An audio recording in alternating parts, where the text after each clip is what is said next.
శాసనమండలి విపక్ష నేత వైఎస్ఆర్ కాంగ్రెస్ పార్టీ ఎమ్మెల్సీ బొత్స సత్యనారాయణ సంచలన ఆరోపణలు చేశారు.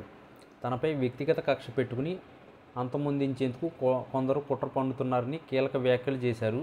విజయనగరం అమ్మవారి సంబరాలు సందర్భంగా చోటు చేసుకున్న ఘటనలను ఆపేక్షించారు. తన పైన జరిగిన కుట్ర వెనుక ఉన్న వాస్తవాలు బయటకు వస్తాయని బొత్స చేసిన వ్యాఖ్యలు ఇప్పుడు సంచలనంగా మారాయి.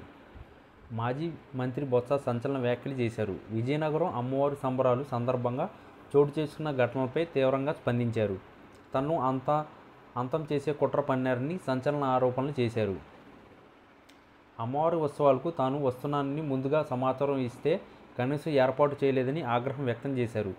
సిరిమాను సంబరం తిలకించేందుకు కేటాయించిన వేదిక కూలడంతో తమ పార్టీ ఎమ్మెల్సీ సురేష్ బాబుతో పాటు మరికొందరికి గాయాలయ్యాయని వివరించారు. సిరిమాను ఉత్సవంలో అధికారులు ద్వంద్వ ప్రమాణాలు పాటించారని మండిపడ్డారు. గతంలో ఎన్నడూ లేని విధంగా ఉత్సవాల్లో ఆర్భాటం, అహంకారమే తప్ప సంప్రదాయాలకు పెద్దగా విలువ ఇవ్వలేదని విమర్శించారు. ప్రభుత్వ అధికారులు ఒక్కో ఆఫీసులో ఒక్కో హుండీ పెట్టి వసూళ్లకు పాల్పడ్డారంటూ ఆరోపణలు గుప్పించారు. పండగ ఏర్పాట్లలో అధికారులు నిర్లక్ష్యం పూర్తిగా కనిపించిందని మండిపడ్డారు. గతంలో పండగ విషయంలో నీతులు చెప్పిన గోవా గవర్నర్ ఎందుకు అభ్యంతరం చెప్పడం లేదని ప్రశ్నించారు. తనను కేటాయించిన వేదిక కూలిపోవడంపైన పలు ప్రశ్నలు సంధించారు. తనను అవమానించాలన్నా లేక అంతమొందించాలంటేనే కుట్రలతో చేశారా అంటూ వ్యాఖ్యానించారు. దీని వెనుక ఎవరున్నారో చెప్పాలని డిమాండ్ చేశారు. తనకు జరిగిన అవమానంపై గవర్నర్కు ఫిర్యాదు చేశానన్నారు.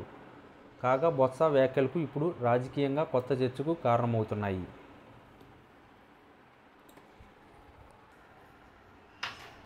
ఏపీలో కూటమి సర్కార్ ఎన్నికల హామీ మేరకు మహిళలకు ఉచిత బస్సు ప్రయాణం సౌకర్యం కల్పించే స్త్రీశక్తి పథకాన్ని ప్రభుత్వం ఈ ఏడాది ఆగస్టు 15న అందుబాటులోకి తీసుకువచ్చింది. అయితే ఈ సౌకర్యం అందుబాటులోకి తెచ్చేందుకు ఎంతో కసరత్తు చేసిన ప్రభుత్వం తాజాగా ఇది విజయవంతమైనట్లు కూడా ప్రకటించుకుంది. అయితే క్షేత్రస్థాయిలో మాత్రం పరిస్థితులు భిన్నంగా కనిపిస్తున్నాయి. దీంతో ఆర్టీసీ ఉద్యోగ సంఘాలు దీనిపై ఆగ్రహం వ్యక్తం చేస్తున్నాయి. ఉచిత బస్సు పథకం అమలు సందర్భంగా పలుచోట్ల ఆర్టీసీ సిబ్బందిపై జరుగుతున్న దాడులపై ఎంప్లాయీస్ యూనియన్ ఆగ్రహం వ్యక్తం చేసింది. దాడులు చేసిన వారిపై కఠిన చర్యలు తీసుకోవాలని ప్రభుత్వాన్ని కోరింది. ఈ మేరకు యూయూ నేతలు పల్లిశెట్టి దామోదరరావు, జీవి నరసయ్య ఆర్టీసీ ఎంపీకి లేఖ రాశారు.